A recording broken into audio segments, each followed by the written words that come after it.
on ne peut pas imaginer. Malheureusement, on ne peut pas imaginer, moi je dirais heureusement, on ne peut pas imaginer le futur, sinon on aurait détruit le futur avant qu'il n'arrive. Et que ne pas savoir a du bon aussi, parce que ça vous permet de vous dépasser, de travailler et d'aller de l'avant.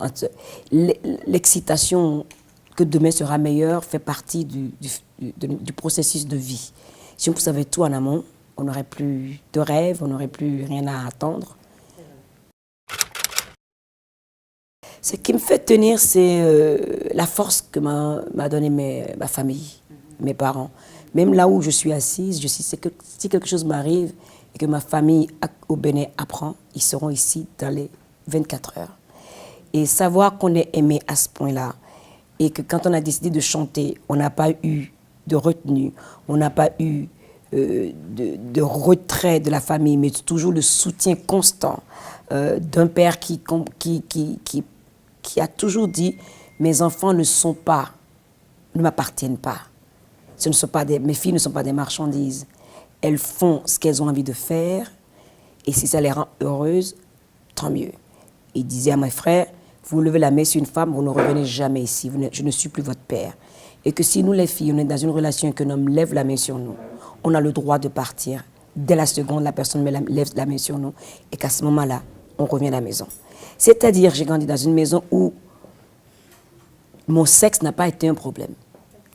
Et on m'a donné la liberté de m'exprimer, de parler librement, ce qui me dérangeait, ce que je ne comprenais pas, et j'ai toujours posé des questions.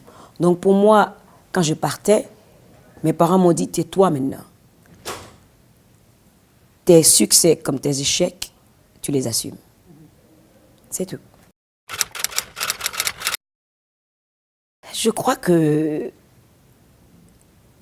les femmes, au jour d'aujourd'hui, depuis une dizaine d'années, il y a une conscience d'une injustice et d'une situation de deux poids, deux mesures.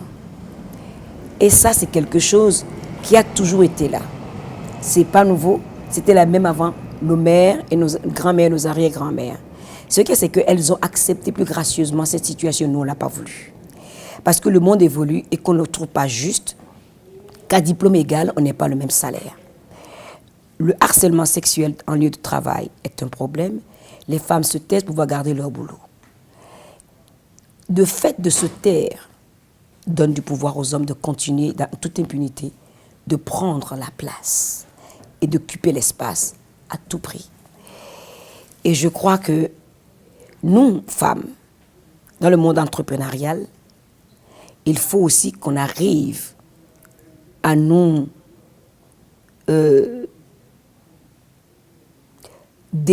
comment dire, de nous laver nous-mêmes le cerveau de tous les clichés qu'on nous a mis en tête.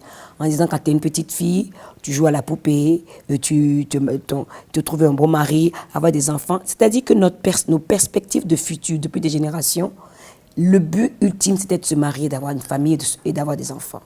Au jour d'aujourd'hui, on a envie d'avoir tout. La famille, le travail et s'accomplir aussi en tant qu'être humain. Cette dimension d'être humain de la femme a toujours été reniée aux femmes. Certains hommes n'ont aucun problème avec, comme mon père, ça le laissait tranquille, de ne pas avoir géré les problèmes de ma mère. Parce qu'il disait toujours, ma mère, votre mère, elle a une tête. C'est un être humain que j'ai épousé. Elle a toujours exprimé ses opinions sous le toit. Ça ne me dérange pas. Tant qu'elle est heureuse, moi, ça me va. Donc, moi, j'ai un exemple d'homme, à mon père, qui n'a pas été quelqu'un, c'est un Africain, hein, il a grandi, il est né et grandi en Afrique, qui pense que laisser les gens être qui ils sont, c'est toujours un plus pour la famille et pour la société. Donc, quelque part, nous les femmes, ce n'est pas en faisant du féminisme contre les hommes qu'on va gagner. C'est en essayant de faire comprendre aux hommes la réalité qu'on vit, qu'ils puissent la vivre avec nous. En leur disant, imagine-toi 2 secondes que tu es une femme et que je te dis, tu fais ci, tu veux pas ci, ne pense même pas en tant qu'homme. Mets-toi à ma place et essaie de réfléchir comme moi. Certains le pourront, d'autres ne le pourront pas parce qu'ils auront peur de découvrir leur propre insécurité. Il y a tellement tellement d'argent à faire pour nous en Afrique. Ce qui peut nous aider énormément dans l'entrepreneuriat culturel, c'est éduquer aussi les gens des pays en Afrique, de comprendre que la culture, ça ramène du travail. Que quand il y a un concert qui se fait, les vendeurs peuvent venir vendre ça crée de l'argent, ça crée des richesses. Ça a été prouvé en Europe, par exemple. Ils ont fait une étude en France. En France uniquement, l'année dernière, il y a 1 milliard qui a été généré par la musique, par la culture en général, le spectacle vivant. Donc, arriver à faire comprendre dans nos sociétés qu'une jeune fille qui chante ou qu'une jeune fille qui veut être dans l'entrepreneuriat culturel, ce n'est pas aller en tourisme. C'est un travail, son cerveau est mis au service de son entrepreneuriat.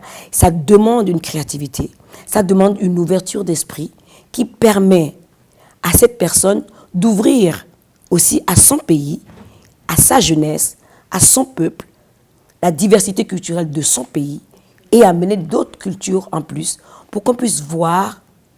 Vraiment, la culture, c'est ce qui nous lie, vraiment, c'est le ciment de nos sociétés. Et aussi, arriver à faire comprendre dans la législation des pays la place de l'artiste, quels sont ses droits, comment on les protège.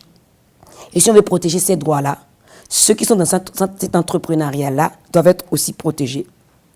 Parce que la propriété intellectuelle, au jour d'aujourd'hui, est volée par le téléchargement gratuit. Comment est-ce qu'on arrive? Parce que ceux qui ont inventé cette technologie, ils sont puissants. Ils sont debout pour qu'à aucun moment, ils se retrouvent en position de repayer tout ce qu'ils ont récupéré.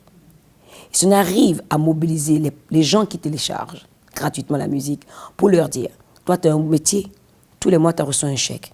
Si ton chèque, d'une façon ou d'une autre, on en enlève 20%, sans te dire la raison pour laquelle tu serais content.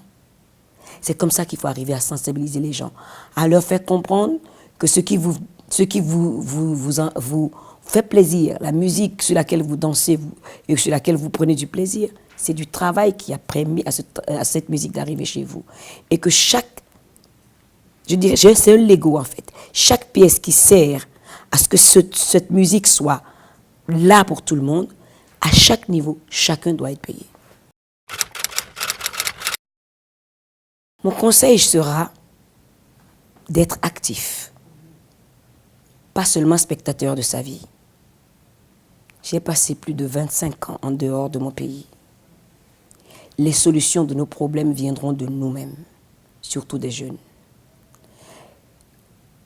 Pendant toutes ces années, depuis les indépendances, nos dirigeants les uns après les autres ont fait beaucoup de choses et ils n'ont jamais rendu de compte. La société civile doit être active. Il faut éduquer les gens jusque dans les villages les plus reculés en leur disant, si vous voulez que votre vie change, si vous voulez avoir accès à l'eau, si vous avez l'accès à l'électricité, si vous voulez que la vie de vos enfants ne soit plus une vie en sursis, où un rien peut vous prendre toute votre famille, une maladie peut venir vous prendre toute votre famille, soyez proactifs politiquement. Nous avons besoin, nous, les Africains, d'arrêter de montrer du doigt les Occidentaux qui nous font du mal.